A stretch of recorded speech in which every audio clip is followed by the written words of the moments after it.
কখনো কি এমন হয়েছে একজন মানুষকে আপনি ভালোবাসতেন কিন্তু সময়ের কারণে তাকে হারিয়ে ফেলেছেন, আর অনেক বছর পর হঠাৎ সেই মানুষটার সামনে দাঁড়িয়ে মনে হয়েছে আসলে কি সবকিছু এতদিন পরেও একই রকম আছে? মনের মতো মন ঠিক এমন কিছু পুরনো অনুভূতি, অসম্পূর্ণ ভালোবাসা আর না বলা কথার গল্প। ইয়াশ রোহান আর নিহাকে নিয়ে তৈরি এই নাটকটা শুরু থেকেই খুব বড় কোনো নাটকীয়তা দেখানোর চেষ্টা করে না, বরং ধীরে ধীরে আপনাকে একটা পরিচিত পরিবেশের মধ্যে নিয়ে যায়, যেখানে পুরনো শহর, পুরনো পরিচিত মানুষ আর পুরনো স্মৃতিগুলো একসময় নতুন করে জীবন্ত হয়ে ওঠে। গল্পের কেন্দ্রীয় চরিত্র বান্টি প্রায় 6.5 বছর পর বন্ধুর বিয়েতে নিজের পুরনো মফস্বল শহরে ফিরে আসে সে। বাইরে থেকে দেখলে বান্টি খুব সাধারণ, চুপচাপ একটা ছেলে, কিন্তু তার ভেতরে জমে আছে অনেক পুরনো কথা, অনেক আফসোস এবং সবচেয়ে বড় কথা, একটা অসম্পূর্ণ ভালোবাসা। আর ঠিক তখনই তার জীবনে আবার সামনে আসে অস্বস্তি। এখানেই নাটকটা একটু অন্যরকম হয়ে ওঠে, কারণ অবন্তীকে দেখার পর বান্টির আচরণে একটা বিষয় খুব স্পষ্ট: কিছু মানুষকে জীবন থেকে দূরে সরিয়ে দেওয়া যায়, কিন্তু মন থেকে সরানো এত সহজ নয়। নাটক দেখতে দেখতে একটা প্রশ্ন বারবার মাথায় আসে: বান্টি আসলে কাকে ভালোবাসতো?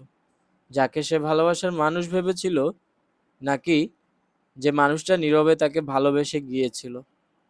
এই জায়গাটাতেই নাটকটা আর ইমোশনাল তৈরি করে। বিশেষ করে ইয়াশ রোহানের অভিনয় এখানে বেশ প্রশংসার দাবি রাখে। বান্টির চরিত্রটা খুব বেশি কথা বলে না, তাই তার এক্সপ্রেশন দিয়েই অনেক কিছু বুঝিয়ে দিতে হয়েছে। আর ইয়াশ রোহান সেই সাইলেন্ট ইমোশন বেশ ভালোভাবেই ক্যারি করেছেন। অন্যদিকে নিহাকে অবন্তীর চরিত্রে বেশ ন্যাচারাল লেগেছে। স্ক্রিন প্রেসেন্স, এক্সপ্রেশন আর ইয়াশ রোহানের কেমিস্ট্রি, সবকিছু মিলিয়ে দুজনকে একসাথে দেখলে চরিত্র দুটো বিলিভেবল মনে হয়েছে। আর এই নাটকের সবচেয়ে সুন্দর ব্যাপার জানেন কি? এটা আপনাদেরকে শুধু প্রেমের গল্প দেখায় না, বরং মনে করে দেয় জীবনে কিছু মানুষ আসে যাদের মূল্য আমরা বুঝতে বুঝতে অনেক দেরি করে ফেলি। তবে নাটকটা একদম ফ্লোলেস না।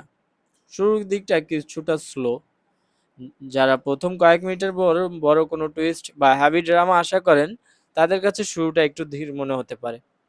কিন্তু আপনি যদি পেশেন্স নিয়ে দেখেন, তাহলে গল্পটা ধীরে ধীরে নিজের ইমোশন বিল্ড করতে শুরু করবে। আর সবশেষে একটা কথা বলতেই হয়, মনের মতো মন এমন কোনো নাটক না যেটা দেখার পর আপনি শুধু গল্পটাই মনে রাখবেন, বরং কিছু সিন শেষ হওয়ার পর নিজের পুরনো কোনো স্মৃতি মনে পড়ে যেতে পারে। কারণ আমরা সবাই জীবনে কোনো না কোনো এক সময় একজনকে পেয়েছি, যাকে হয়তো নিজের করে পাওয়া হয়নি, কিন্তু মন থেকে কখনো পুরোপুরি হারিয়ে ফেলতেও পারিনি।